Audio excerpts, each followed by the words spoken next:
We are very privileged today to have with us Professor Anil Laul, who has been for many decades now working to create an architecture that is much more appropriate for the conditions that we live in and keeping a much more holistic point of view for the world at large. We remember Professor Laul even when we were students, because at that time I think a lot of his experiments had just begun, and the most important probably institution which he has set up is the Anangpur Building Center in Haryana, which has since 1991 become one of the premier centers for innovative building research and innovative building design. He will be speaking to us on appropriate human settlement design, and we should be looking at his lecture in the larger sphere of climate change and sustainability in the world at large. Every day we hear newer ideas about how a new world that is a sustainable world should happen, how it should be run, how we should be part of it. And in these also there are many, you can say, subtexts into subtexts which lead to a situation where sometimes even the word sustainability becomes an exploitable commodity. Professor Laul has always been a staunch resistor for such very short-term kind of goals, and I'm sure in his presentation today he will be giving us a much larger picture about how good architecture should be part of a world that is itself good. Just before I ask him to begin his talk, I would just like to acknowledge 2 or 3 persons and institutions which have made it possible for Professor Laul to be here. One is Pptn, who is organizing a conclave for which Professor Laul has come, and he is actually speaking to us even before he will be speaking at the Pptn conference. I would also like to thank Professor Ajanta Sen from the IDC, IIT Bombay, for actually organizing or setting up this program, and the Indian Architect and Builder magazine, who has taken it upon itself to circulate information about the program and about the concerns that Professor Laul has. So may I now invite Professor Laul to make his presentation. Thank you. Very elaborate introduction.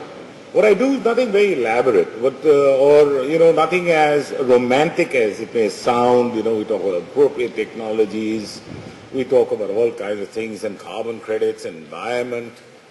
I am talking pure common sense, and I think that with the way we are learning things, common sense has taken a royal walk. And we are having this trouble. We find architects are saying, well, this is not right, but they won't say what's right. You have Al Gore with a movie called The Inconvenient Truth, and he tells you that global warming is because of the increase in carbon emissions, etc. But carbon emissions only 0.54% in the atmosphere, so 0.45% increase cannot cause that. And then we have the people who have left the Intercontinental Panel for Climate Change and moved away from Al Gore, even though Al Gore quotes them as the scientists who worked for him. They sued him. They sent him a legal notice to remove their names. He didn't do that. He's a Nobel laureate,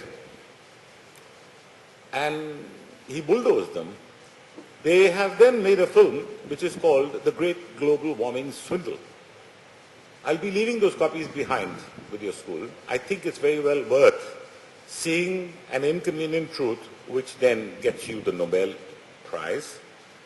And then you have the inconvenient one, which is called The Great Global Warming Swindle, which will never get them the Nobel Prize. However, it's far better and far more hard-hitting and far more rational, but does not provide the answers.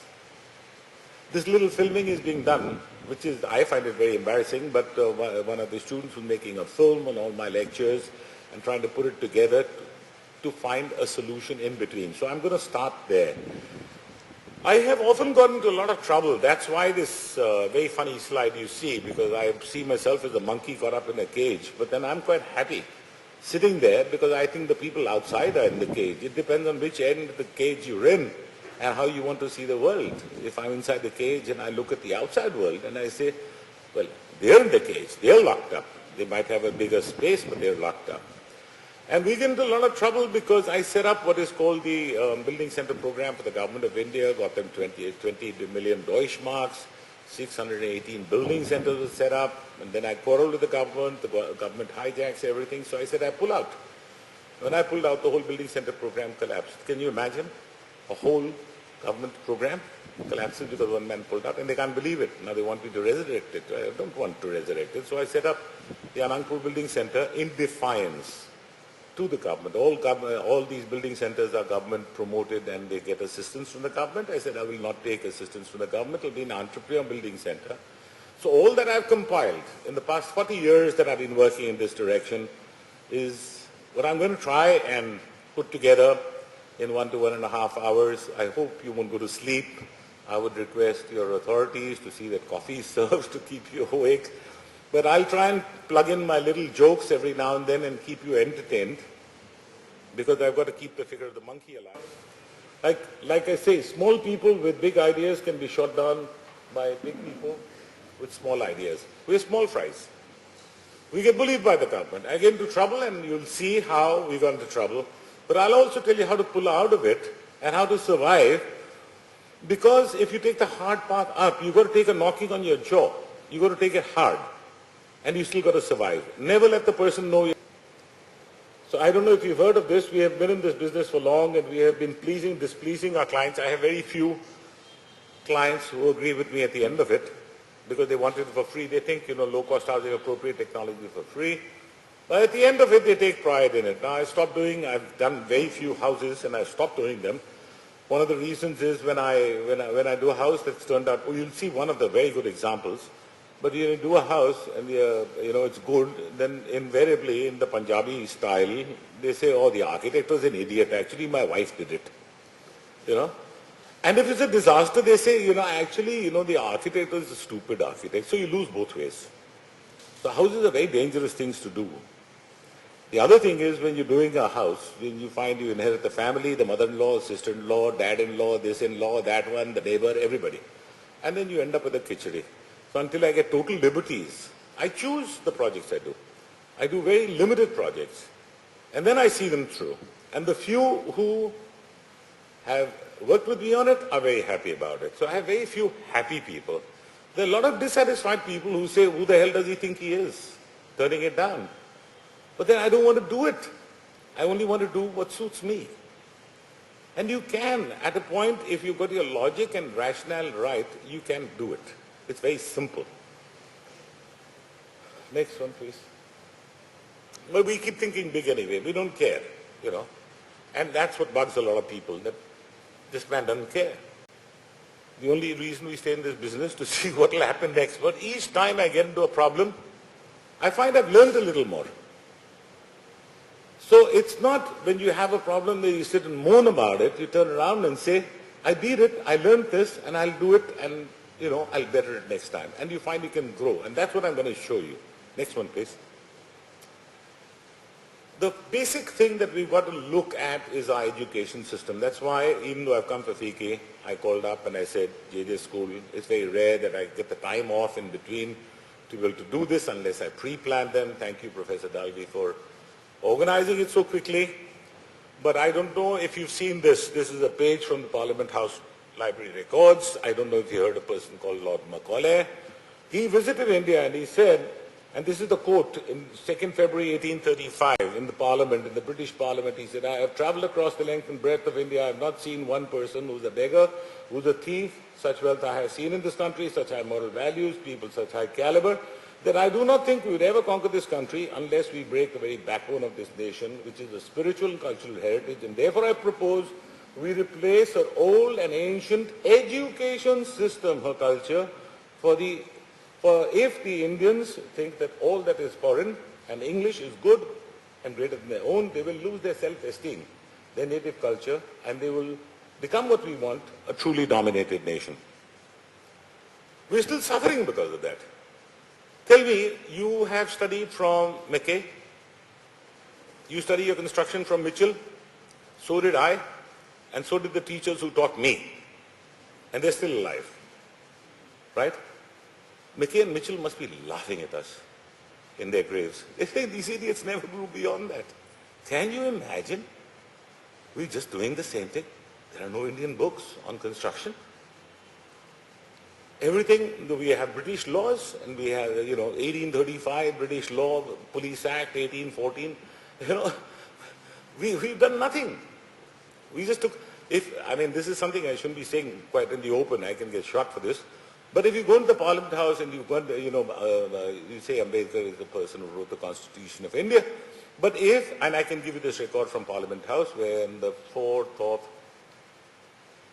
November 1954 in the Parliament House, he says that people say I'm the father of the Constitution of India. I only did what I was asked to do. The reality of the matter is I was a hack. And given the option, I'd be the first person to burn the Constitution of India. This is Ambedkar's quote in the Parliament House library. And we say you can't amend the Constitution. People have been asking for the 73rd, 74th Amendment. It doesn't happen, so your whole structuring of the land process, etc., goes wrong. And you have a crisis that you can never beat. Next one, please. I'm going a little away from that because I think some of you are ready to go out and practice, so you must know your fundamentals, exactly what's going wrong. And it's not adequate saying that this is wrong and I'll correct it by architecture. You will have to correct it, as that's why the lecture is appropriate human settlement design. It is encompassing everything. When I was a student, we learned urban design, town planning, everything together. Now you have urban designers separate, town planning separate, housing separate, and each one is a specialist. If you put the specialist fee together, the client's had it, he's got nothing because he's paid so many specialists.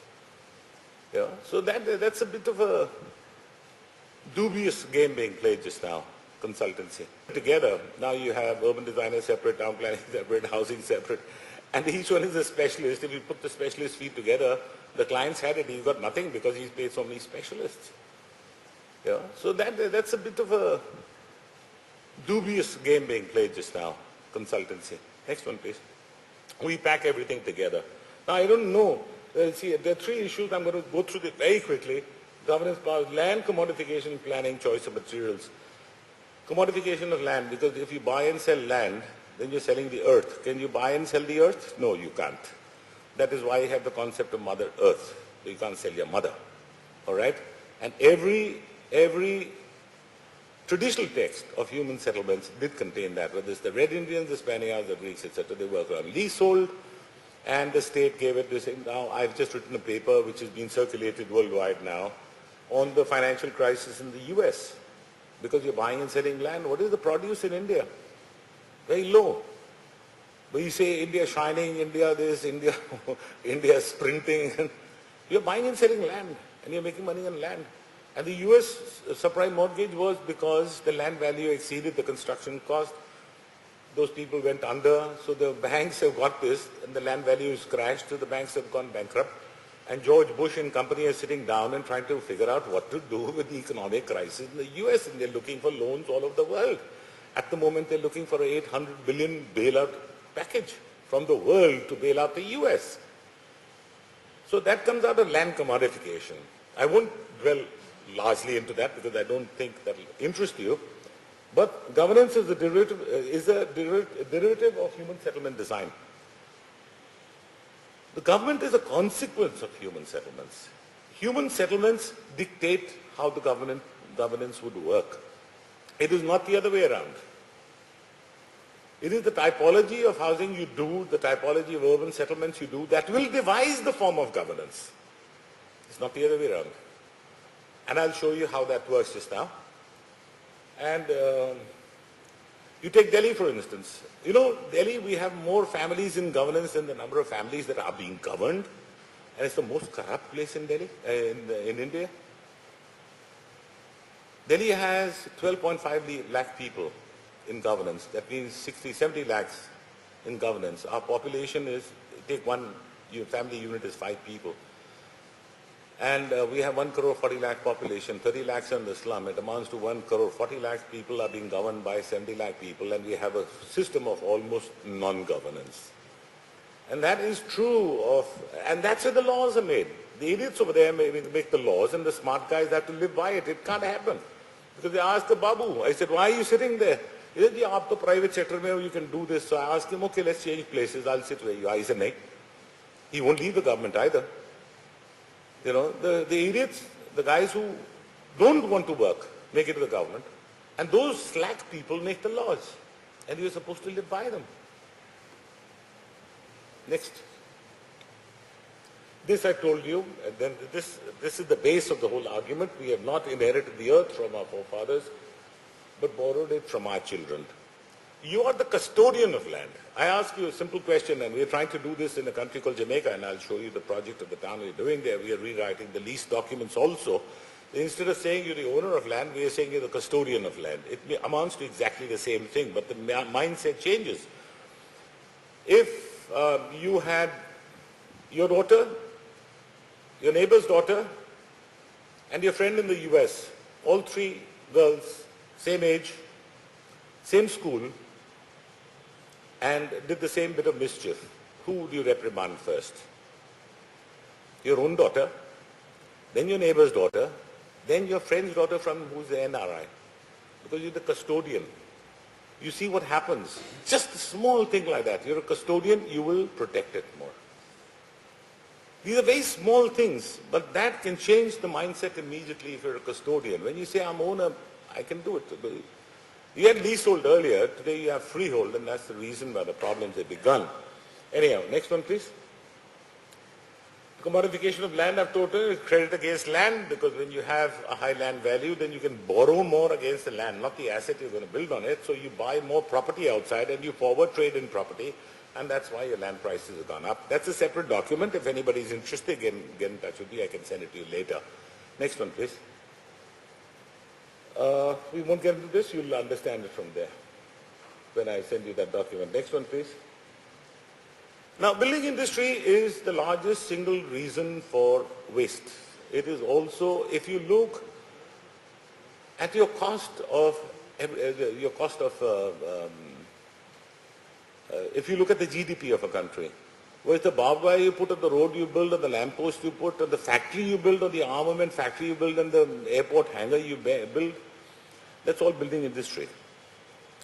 So in some form or the other, building industry, if you look at it, is 50% of the GDP. If you don't look at the building industry correctly, you can't control the GDP. Chidambaram and Manmohan Singh can do whatever they like. They are not going to meet with success. I had a 4-hour argument with Chidambaram on this when he was the commerce minister, and he's forgotten the lessons I taught him when he was the commerce minister. Today he's finance minister. He's just forgotten everything. Bad student. All right, next one. So that is what we're going to look at. Now, you take a man like Einstein also, who says we can't resolve problems by using the same kind of thinking we used when we created them. We created a set of problems, and we were just trying to fiddle with the rules to come up with the answer. It's not going to happen. You will have to look at problems from scratch. And now we will get into the main part of what I'm trying to tell you, how to look at problems from scratch. Anybody here who's very good at construction? Tell me, what is the crushing strength of a brick? What is the crushing strength you want of a brick? Come on, quickly. I'll just get you cued on this. You want a crushing strength of about 150 kilograms a square centimeter, right? Earlier they used to ask for 300 and 400. What is the soil bearing capacity of Earth? 30 tons per square meter, 3 kilograms a square foot. Why do I want a brick of 150 kilograms a square centimeter, when the earth that is going to stand on is going to subside at 3 kilograms a square centimeter. So what is the base? What is the reason for a brick warranting that strength? Why do we want 150 kilograms a square centimeter from the RCC block, the concrete block we build? It's a direct consequence of the surface requirements. It has nothing to do with the strength of a building.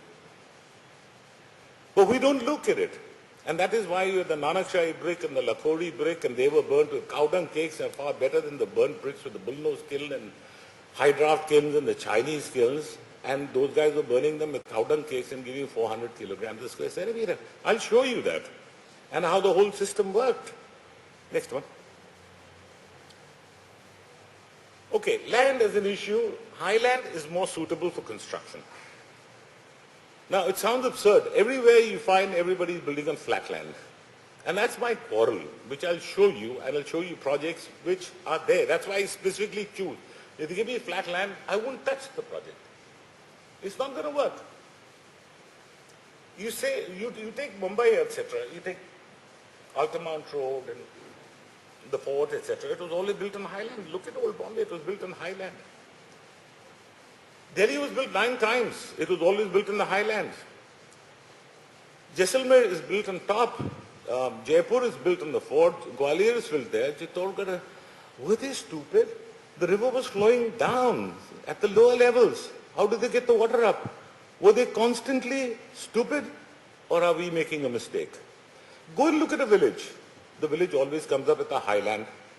The Thakur's well and Thakur's house is the highest part of the Tila. Is the villager smarter than us?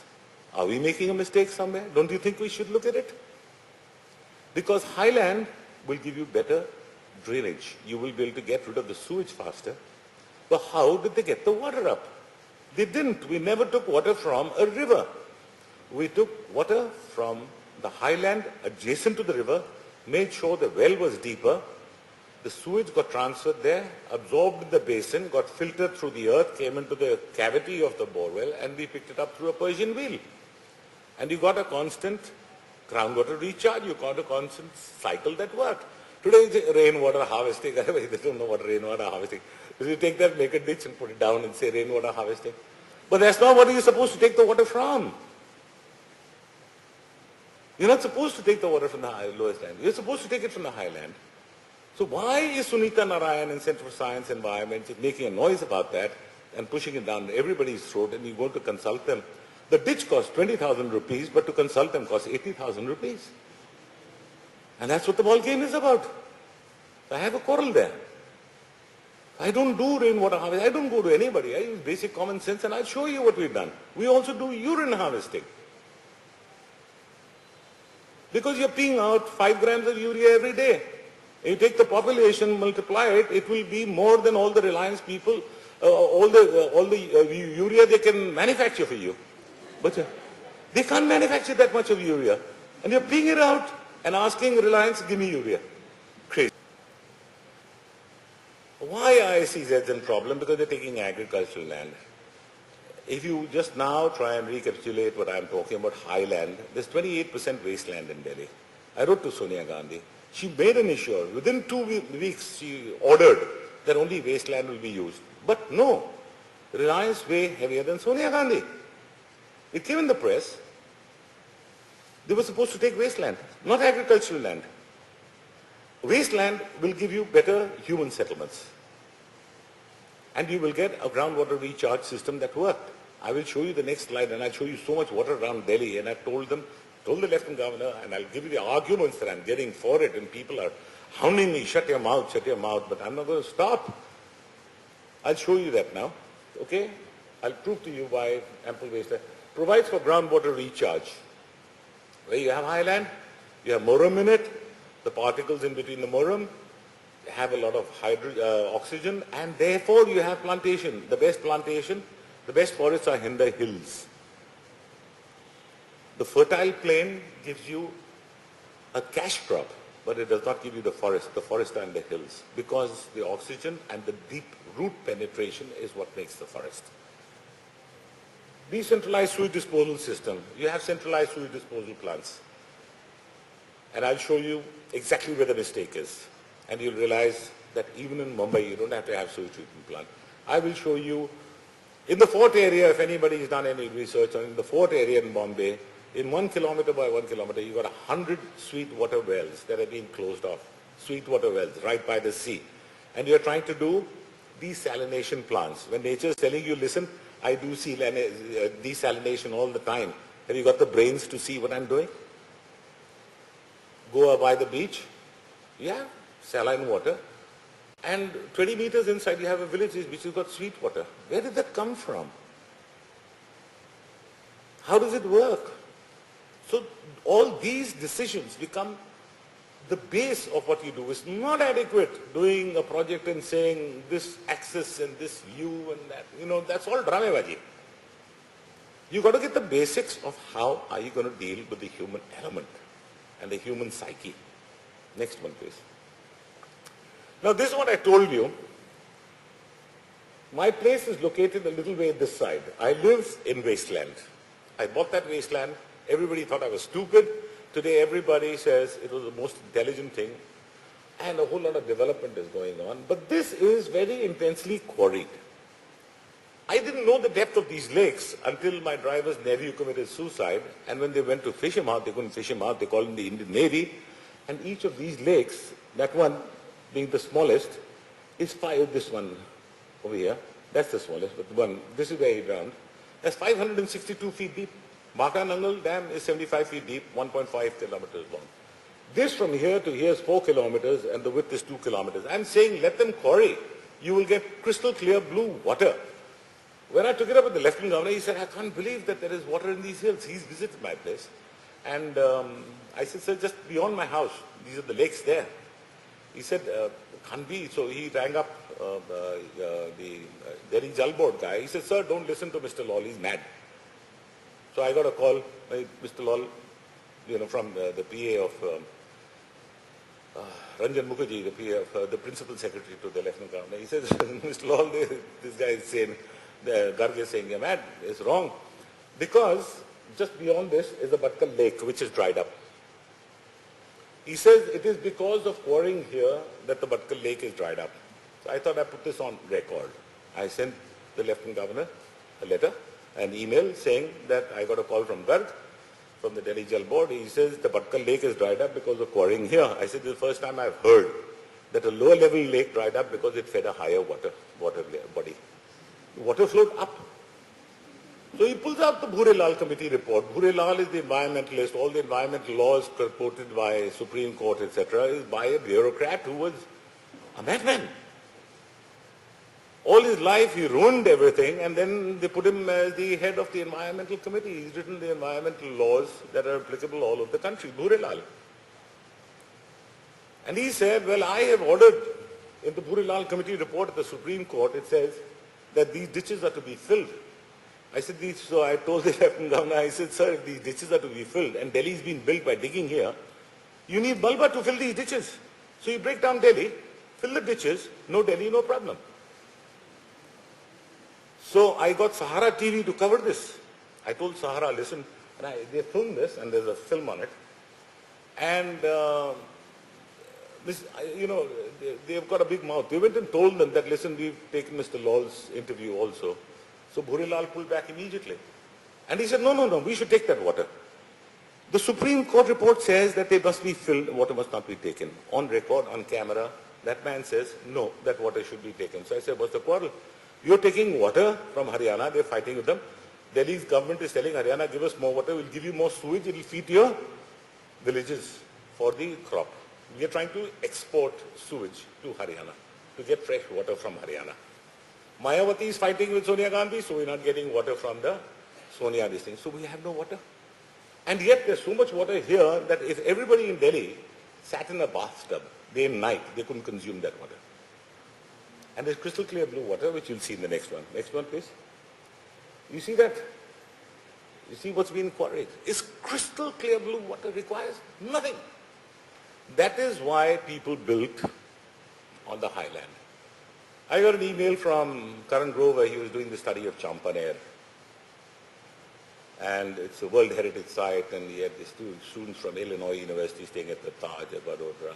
I had never been to Champaner, so I quickly looked up. He said, come down and give us your views on it. So I went down to Champaner, and last 2 days I went down to Champaner. You have the Dudia Talao on top, and you have, that's all a Hindu portion, and the lower portion is all a Muslim area. So I said, that's very strange. So we went out to Dudia Talao, it's whitish water. And then it feeds 7 talabs down there, and then it feeds the Bada Talab below. And at the bottom, you have the Itri Mosque, the Khajuri Mosque, and the Kebra Mosque. So next day when we were talking to these people, you said, Mr. Laul, what are your views? So I said, no, I was coming back and I found that that's all a quartz area. And there were traces, and basaltic rock. And there were traces of white pebbles in it. My mind ticked and I said, listen, there's something ahead. So I rang up some students of mine who had studied at Baroda. I said, you know, what is up there, say about another 100, that's the Narmada. So I said, what's the height of the Narmada? 1,200 meters, 1,200 feet. This is 400 feet. So I said, well, obviously there is a limestone fracture. Limestone fracture has sulfur and silver and copper nitrate in it. It creates a pressure and feeds the Dudia Talao on top. I asked them, how have you got the water on top there? They said, oh, catchment area. I said, multiply it. You got 800 millimeters of rain per year, multiply it, you can't even generate that much water to fill that talab. I said, have you asked the archaeological survey to desilt it? They said, yeah, we started desilting, they stopped us because if we desilt it, the cracks will open up and the water will vanish. I said, you fools, the water will come up. It's because of the silt that the water is. That is why the Bhatkal lake is dried up. Because too much silting is taking place. If you took away the silt, then the water would come up. Right? So many times we get it wrong. The same thing is happening at Satara. I'm in a debate with Intabao, etc. on that. And the same thing, the whole fort on top just has some talaos. And they're going to do a tourist complex around there. I said it's a worshipable place. It's got some of the finest waters, which I'll show you afterwards. Next one, please. Okay. Some basic questions I asked. You know a road requires a minimum slope. You agree? Anybody in disagreement with that? That a road requires a minimum slope? Anybody in disagreement that a drain requires the maximum slope? Nobody can disagree with these two? Why have you got the drain on the side of the road? Two contradictions. It can't work. That's why they built on the highland. The water came down straight and the roads meandered. Now you've got the drain on the side of the road, you've got a city that floods, and you've got this happening in perpetuity. Because you build on the lowland. So you don't get adequate slopes. But that's not where the damage is done. It is done beyond that. You have roads which are cambering like this now. The road should be here. If you see, next time you're seeing that famous movie where Aishwarya Rai is dancing somewhere in Rome, etc. Very nice. Right? Don't look at Aishwarya Rai. Look at the road. You'll see the gutter in the center. I mean, it's very difficult not to look at Aishwarya Rai, but try keeping your eyes off and see the road. All Roman roads. Romans are the ones who taught us how to make roads. The camber was inside, but we look at it outside. Then you have to build that much more plinth. Over here you have to build less plinth. And therefore the first portion of your appropriate technologies comes into play. You see the highway, they build it higher. You go from here to Diu. And if you take the road via Bhavnagar, you find every monsoon all the villages on that road and the road's washed away. You go via Palitana, 40 years they haven't looked after that road. Because it's a longer road, it's 40 kilometers long, but it does not wash away. And this one washes away because they built this higher, the water comes in traps here, the mud subsides, the road subsides. But the PWD makes money, they repair it every time. There's a lot of money to be made. That's Parkinson's law of employment. The more damage you do, the more the industry works. Because if you didn't have industry, then your GDP would come down. You know, then Chidambaram can't say GDP growing. They're helping the GDP grow, but the wrong way. Next one, please. That's it. No, go back. I'm showing a very interesting thing here because this is a part of a film we made on water and this thing. And I couldn't show a British bottom sitting on a WC.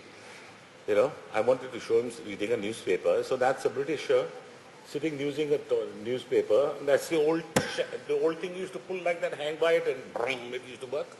That's one of those flushes. That's the toilet paper. You know the standard of the WC with a 20-liter cistern, you know what it was born around? To take the newspaper down, not the sewage. It was a newspaper, it was the pressure required to take the newspaper down into the manhole. Today Indians wash, most of us do anyway, and you got this super satin soft varieties that just degrade like that. Why have you not changed the standard? It's just been changed to 12 liters, and now you have the dual this thing, but that's afterwards. This is something we did about 1990, that's 18 years ago we made a film on this. And we started using these for, this. But the dual cistern system, the dual sewage. Now if I take away the excess water in the sewage, the first chapter of the PWD says the kitchen and bath waste will not be mixed with the sewage. You agree? The first chapter. In your house, you have a sewage pipe and you have a wastewater pipe. You have two pipes coming down and you put them in the same manhole. Why did you have two pipes coming down if you had to put them in the same manhole? Now the non-pathogenic water, which didn't contain has also become pathogenic. Then you send it to the sewage treatment plant. You go to the sewage treatment plant and tell them, give me more biogas. He says, give me less water. But you put more water because you got to take the sewage over a large distance, so you add water for self-cleansing velocity to get it there. Isn't it crazy? So if I could deal with it, if I took away the water and dealt with it right at the beginning, the problem right at the source, then I've got a system that works, which I'll show you, we've done. Next one, please. Now this is a very nice thing. Cities like dreams are made of desires and fears, even if their thread and their discourse is secret, their rules are absurd. This is what we work around. Their perspective is deceitful and everything conceals something else. There's always a hidden agenda. You got to get to the bottom of the hidden agenda and say, this is where the problem is. When you get to the bottom of the hidden agenda, you get an answer which is diametrically different to the one you've been adopting. Next one, please. Now this, I'm going to show you the project, I don't like showing the projects I do, etc. But I have to show this because I haven't found the panel yet. I'm going to show it to you very briefly. This is a project we're doing in Jamaica. It's a 1,200 acre development. Jamaica is beautiful. It's white sandy beaches. So why the white sandy beaches? Because it's a limestone island. Only the southern parts of Jamaica, Kingston and beyond, have aluminium, so they have bauxite. But the rest of it is all limestone island. And limestone cleans the water, and that is the answer to water, which I'll show you right at the end for those who are interested or who will stay on till the end. How you can stop drinking this water, drink the water I'm telling you. This is poison. I'll show it to you and prove it to you later. But I convinced my clients, this is 1,200 acres, and we did the development there. The man didn't know me. We did a master plan from here, flew down there. Over there, they have a very interesting concept of the Ministry of Land and Environment. The Ministry of Urban Development is different. Land and Environment are one issue, and that's headed by the Prime Minister. So when we changed the whole plan around, and I was asked to make a presentation there. I made a presentation for 5 hours. I'm only going to give you 1.5 hours. But I made a presentation of 5 hours. That's how much I can speak. 1 hour later, my client got the sanction. It's a world record. A 1,200 acre sanction in 1 day. So when I go down to Jamaica, people pay for my liquor. They, oh, you're that Indian. Some of my work was on National Geographic, and they only watch National Geographic because they have nothing else to watch. And I was featured on that. They see the beard is very distinctive, and Indian, so somebody pays for my booze. So I have free drinks. Somebody pays at the bar. Says, sir, we pay. It's good fun. But 1,200 acres, and I'll show you how it worked. It's very simple, common sense. But, next one. You see, this is the beach. That's where 1,200 acres is located. We do not, what you have over here is a master plan and you're fitting the micro detail. That is a wrong way of doing planning. The first thing you do is, you must do the right land identification. Where are you going to build a town? You can't build on flat land, I told you, so you must be instrumental to telling a client when he's making a mistake, sir, you're making a mistake, and this is what you should do, and prove to him why it will become more economical. Everybody wants money. Everybody wants to earn money. You tell him the highland is wasteland is cheaper and you will get more money, the guy will bite. But you've got to have a convincing argument to tell him that. Then we do the water supply. I just told you, we've taken water from higher sources, which I showed you those beautiful blue photographs, etc. There's more water on the highland than there is in the plains. You never took water from the river because then you got to clean it, everything is floating down there. You take water from the land at the highest point, and the river basin feeds the cavity that's created or the well that's created, and you pick it up through a Persian wheel or mechanical means, as you might know, whether you use a jet pump or a submersible pump. Now, you have a whole lot of technology, so you don't have to make the open well and you don't have to lift it to the Persian wheel. But that is how the system worked. Then you talk about its disposal. This I learned, I was traveling down Khajuraho coming back via Datia and Orcha, and I stayed at the Orcha Palace. And I've seen it subsequently at these forts. I document these little things I keep doing. I'm not going to show you that just now, it'll become a very long-winded thing. But when you see a fort and you see a projection coming out of the Jharoka, some of the Jharokas have got a whole lot of jalis, but very fine jalis. Don't take it for its face value, that is where the queen was in parda and looking out. You know what that was? That was the toilet.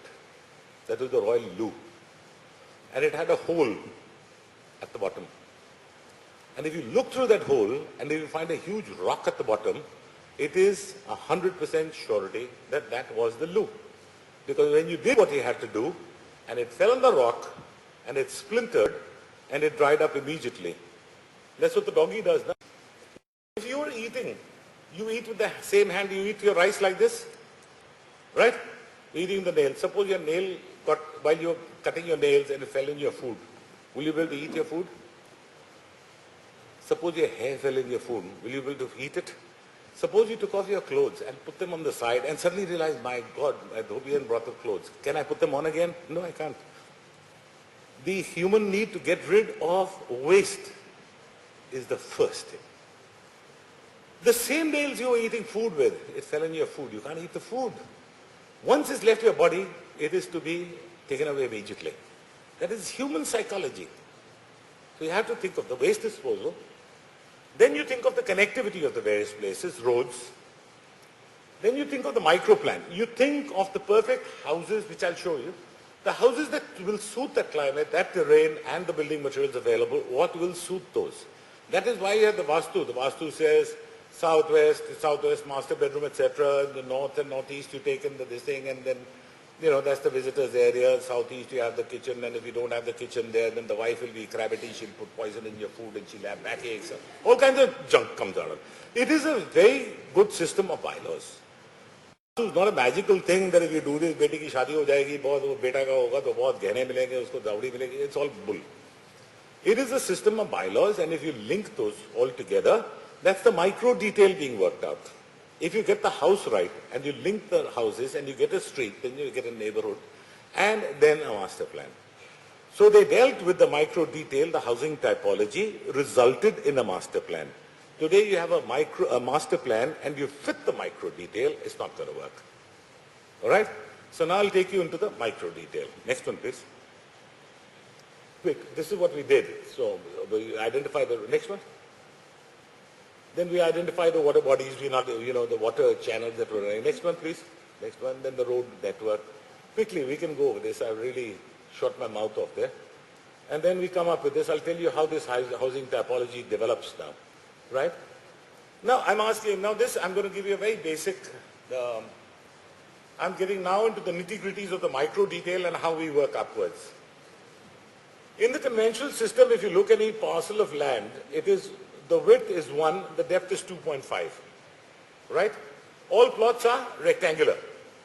They say because the length of road and the length of sewage pipe will come down.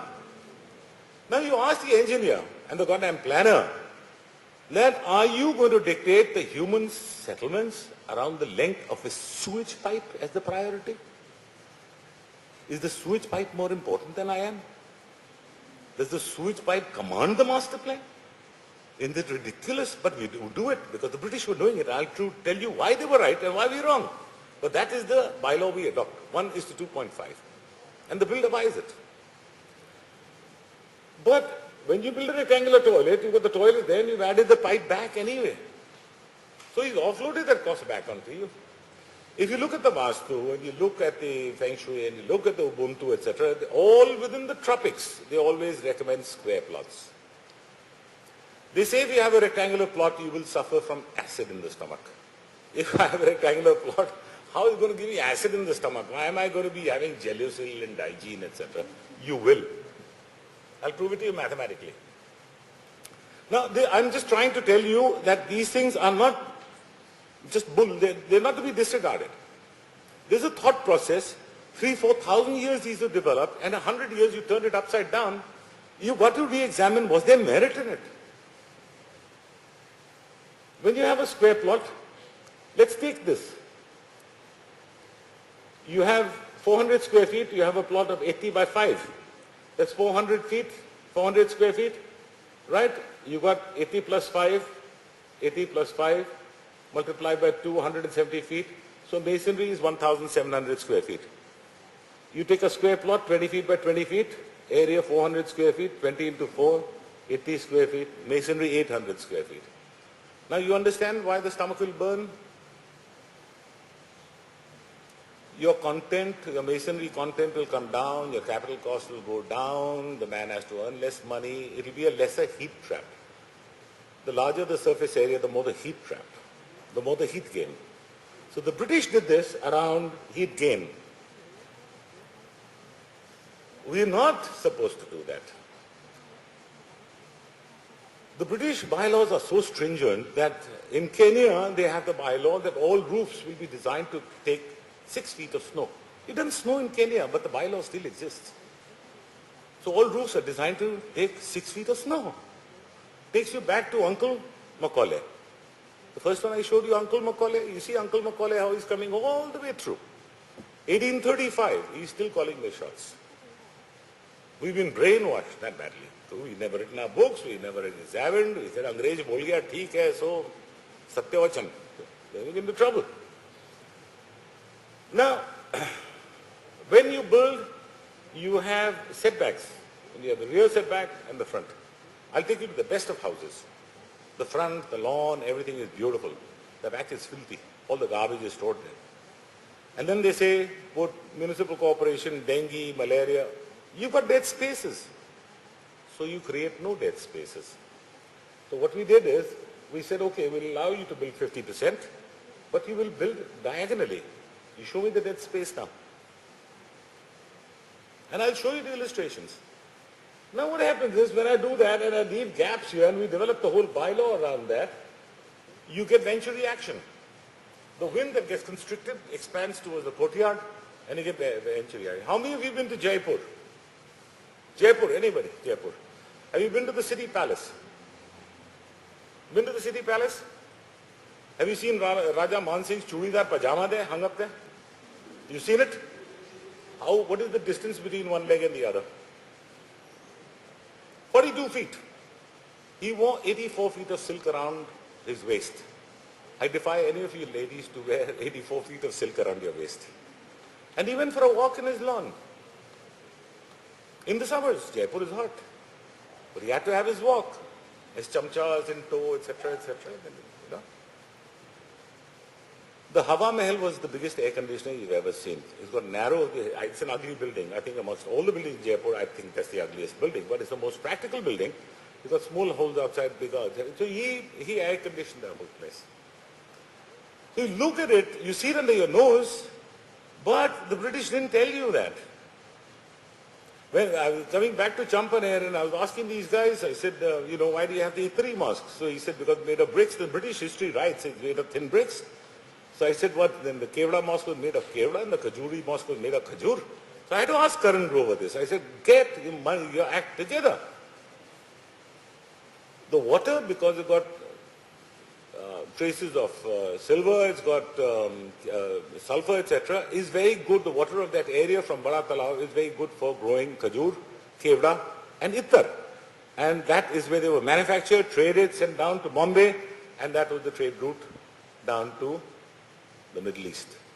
So if you link this back, suddenly you can see a history which is not written by the I have, my daughter is a historian now, of course she's working in NDTV, but I keep telling her, history repeats itself. You heard that. You've heard history repeats itself? It's a very famous saying. But the other side is historians repeat each other. They never do any work. They take the same thing, change a little bit of Angrezi and say research. So historian changed it. They never gone beyond. They haven't delved, they haven't found out why. It is the interpretation of the man who saw it.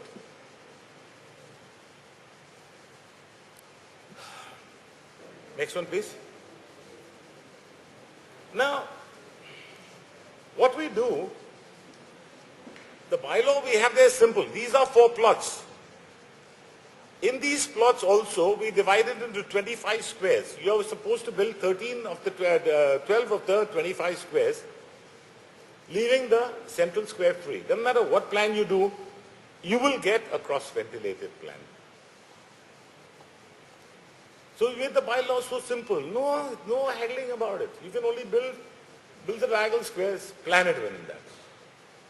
So I've got a system that works. It looks like the density will be lower. We compared the densities to back-to-back planning. The density is the same. We've cut down roads because we had roads there, back lanes here. We've only got the peripheral road. But we get these parking zones and we get these courtyards. We have the men's courtyard, the women's courtyard, the children's courtyard, and you pass through like this. They are great people and having, parties. This Friday night they start parties till Monday morning. They are drunk. The Caribbeans, daru, women and song, and that's all. And they eat the fish which they get free. So that's what it's all about. To get them to work is impossible. But anyhow, the advantage we get with this is we get the leach pits for sewage disposal here. The kitchen bath waste is in perforated pipes circulating here. The residual is coming here, and going into the center of the road. So I've taken the kitchen and bath waste from the sewage, separated the kitchen bath waste to the sewage. That is percolating online, keeping the moisture within that. And the sewage is coming into this. Now what we've done is, we've taken the sewage pits here. We transferred the sewage over this distance up to this. Because a truck cannot go inside there. Once in a while you've got to, clean these alternating bleach pits. So you can come with a suction machine, clean it out and go away. All right? Now, the whole capacity goes down. I don't have centralized sewage disposal. We've designed, normally you do it for 18 months, but we designed them for 7 years. So for 7 years, you keep disposing on. Now, Shulab Shaushalaya is doing this. It works. It's a certified this thing. But what mistake they're making is you get an odor and you still have the residual thing on the fear that that water is going into the ground. So what we do is when we fill back, we fill it with carbon and limestone. And I'll come, you just remind me in case I forget, how carbon and limestone make water totally clean, pathogen-free. And because we've got coconut shell charcoal there, we've got coconut shells there. So we use the coconut shell charcoal as activated carbon, limestone which is available, which you're going to excavate anyway. There's a limestone island.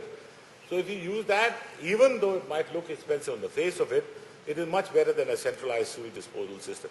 But by planning this way, I've made it possible to do this and use these codes. In addition, what we do,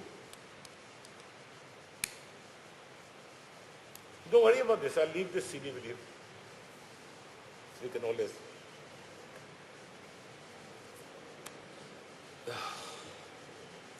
Next one, please.